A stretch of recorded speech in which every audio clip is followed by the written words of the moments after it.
And thank you, members of Banjara Toastmasters Club, for providing me this opportunity to come to your club as a keynote speaker and speak about a topic which is dear to me, that is turn around. But before I talk about turnaround, yesterday morning I woke up to one news which was quite relieving, and the other news was a little shocking. Which one would you like to know first? Shocking. Okay, I will tell about the news which was relieving. Nonetheless, the news which brought a delight to me was Tasmia sent me a message. Arijith, you did not dress in the Christmas color code and all that. So that was a relief I got. So I got an exemption to come in whichever dress I want to. And the shocking news which I got up to yesterday was Brad Pitt. How many of you know Brad Pitt? He's 62 years old. That's pretty shocking, right? And I love Brad Pitt, and there's one particular movie of Brad Pitt which I enjoy the most. It is called Moneyball. How many of you have seen the movie called Moneyball?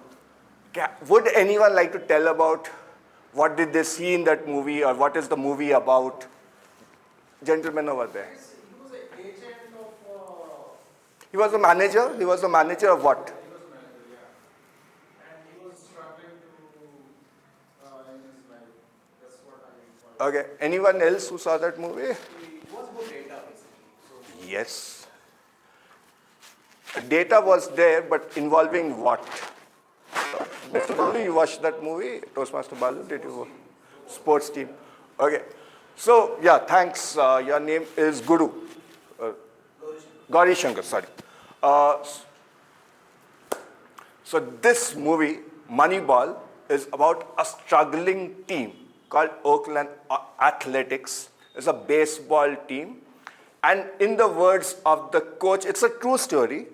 In the words of the coach, the baseball league has some of the most amazing teams right at the top, and then 50 layers of shit, and then their team is the Oakland Athletics. They did not have the budget or the finance of the bigger teams. So what did they do? They read a book written by a security guard at a soap factory, which was all about data analysis. And that data analysis became a tool on realizing how they can get the best players. Like if a player gives you an average of 3, you can have 2 players who average 1.5, and the aggregate is 3. And they won't be as expensive as the star player. Initially, they did not start that well. But slowly, over a period of time, in one season, they went on to win consecutive matches of and that became one of the longest streaks of winning a match. That became so successful that every other organization wanted to follow that example. And you know what's the best thing about that story? The guy, the watchman, was hired by Boston Red Sox, and with that analyst, the team Boston Red Sox won the Major League Baseball 4 times. That is one story I came across in 2010. And ever since, I've been quite interested in the stories of turnaround. But this concept of turnaround revolves all around us. Everyone would have seen some change that has happened. When people would not have believed in you, when people would not have believed in your organization. And that is, one such example is also like way back in 1993 when even Balu was very young, Toastmaster Balu was young. was very, very young. Apologies, was very, very young. Some tech bros decided to start a company. They had a company and they wanted to go do an IPO. And unlike nowadays when every company gets oversubscribed, that company struggled to get, they were undersubscribed. So the owners started buying their own shares. And finally one major player came and bailed them out. That was how Infosys came and became a listed company. So we see of how organizations over a period of time face difficulties. We think that people do not believe in us, but even organizations like Infosys had that trust issue. In 1993, no one knew how the world of IT will grow. But look at it now. It's one of the most valued company, and yesterday there was a glitch which helped the stock raise by 40% and things like that. Nonetheless, let's get to what are the ingredients of a turnaround. The first thing that we have to realize whenever that there has been a failure. I am unable to do, my organization is unable to achieve something. The first time in Toastmasters when I came across failure was that despite having 10 distinguished club points, we did not meet the criteria of being a distinguished club because we had only 12 members and out of that only 6 were active members. And we realized it has been a major failure. And the year, if I am not mistaken, it was sometime early 2022. All the successful clubs were meeting online. They had amazing structured meetings. But our members could not find out how to judge their meeting schedules, going out, and that was something, it was not helping the club. So we decided that we will go in person. We will start having in-person meetings. And that was the first time I realized that I made a decision on something which was hurting us. Let us take a decision, and that decision was to come in person. So for the first thing we have to realize in a turnaround that there is a failure, and failures can always be overcome. Whenever you have come across failure, be sure of it that you can overcome it, no matter what is the failure. And the second step to overcome the failure is to make a decision. You have to take a decision. You have to be decisive. There will be instances where you doubt yourself, but the advantage of taking a decision is that at least you start acting upon it.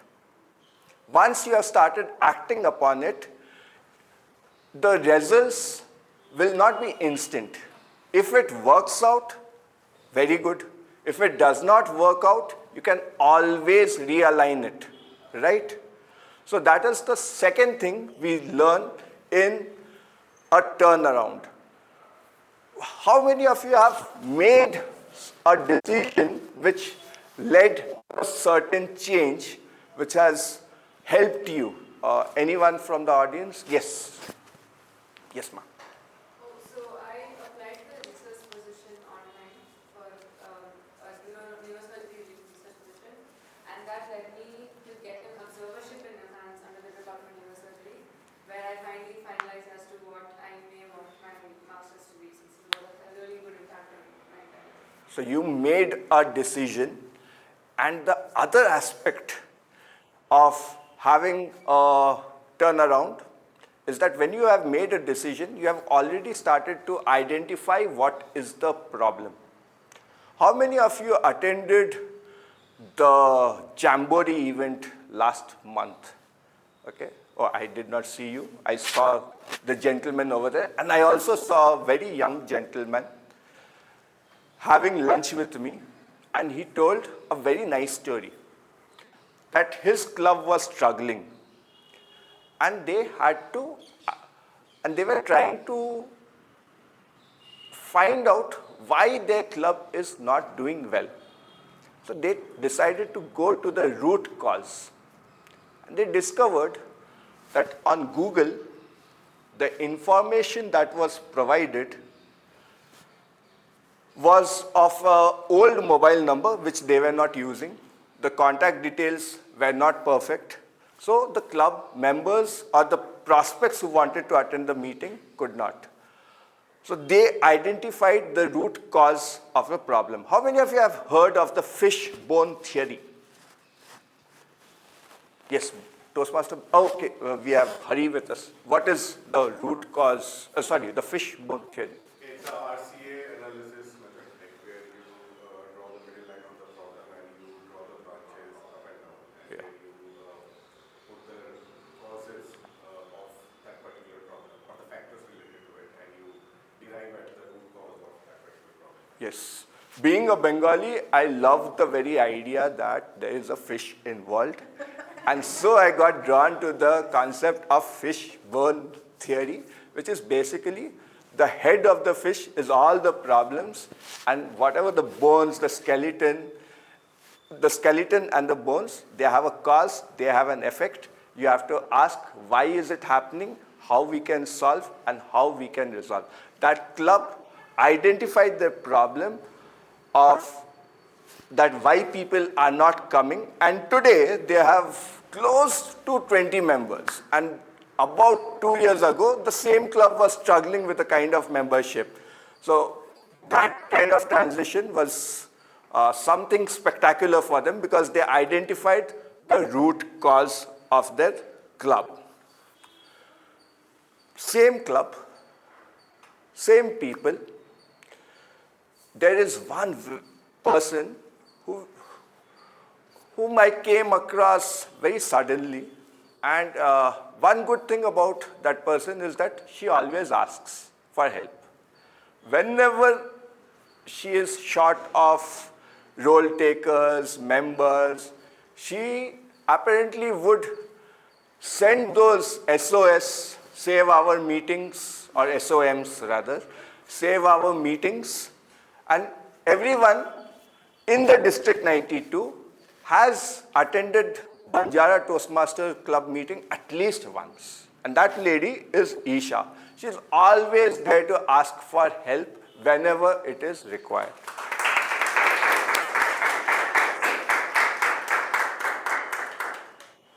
But as leaders, you ask for help, but you have to also ask the people around you to help you, and also you have to be a little demanding.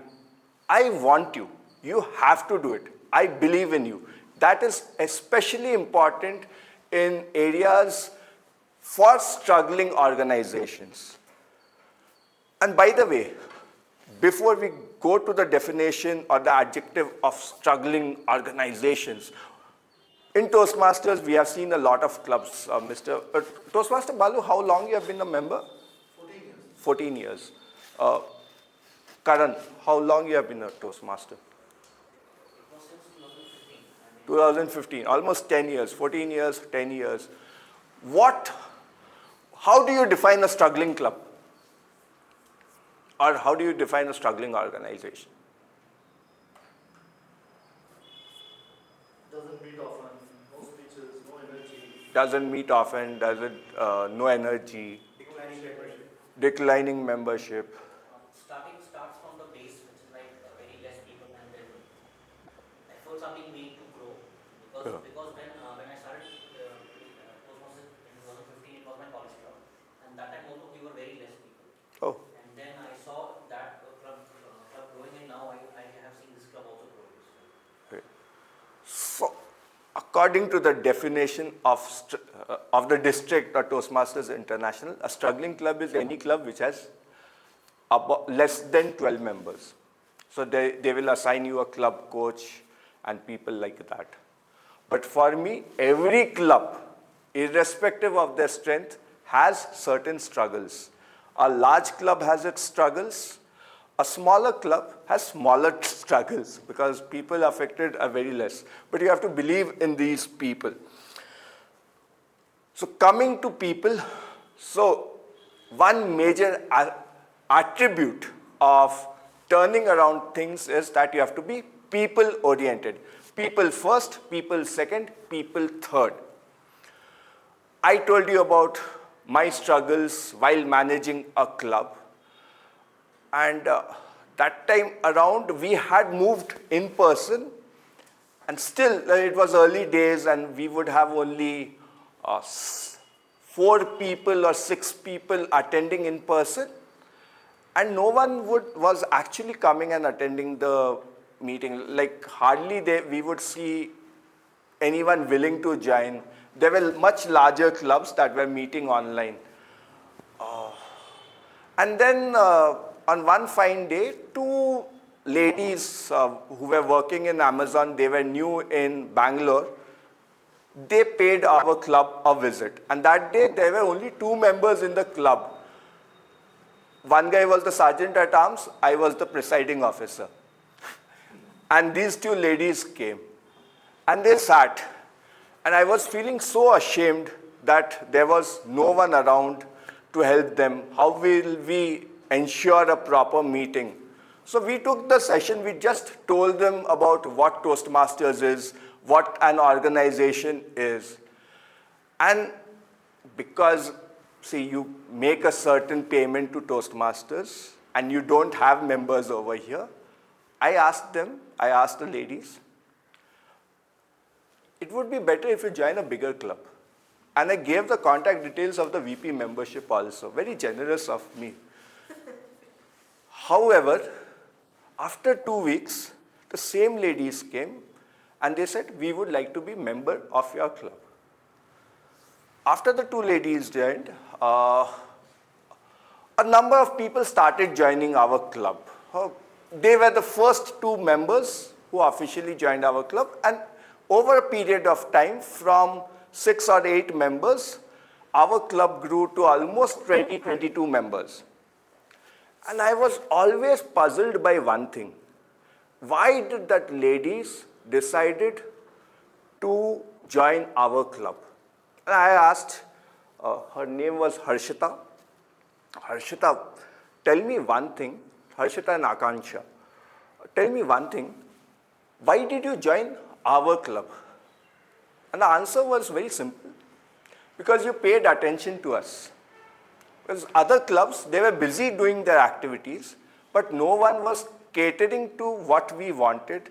No one bothered much about to answer our queries. So that was one thing I realized, that you have to be people-oriented. This was one, these were 2 new Toastmasters. Then there was this one very senior Toastmaster. The then district director was very kind. He said, he instructed the lady, a very senior Toastmaster, to join our club. And she just wanted to have a view of how the club is operating. She was told that the club is struggling. She decided to come to our club. And after the meeting, she's like, please give me the VP membership's number. I would like to contact him. I would like to become a member of the club. I was like, this lady seems very strict. We had already given her the grammarian role. We saw how as a grammarian she was functioning. And then I was again surprised, and I asked her, Madam, why did you decide to join our club? See, Arijith, I was told that your club is struggling, but you have high quality meeting. I was amazed. And that also gave us a confidence. So we are meeting the requirements of people. You cater to the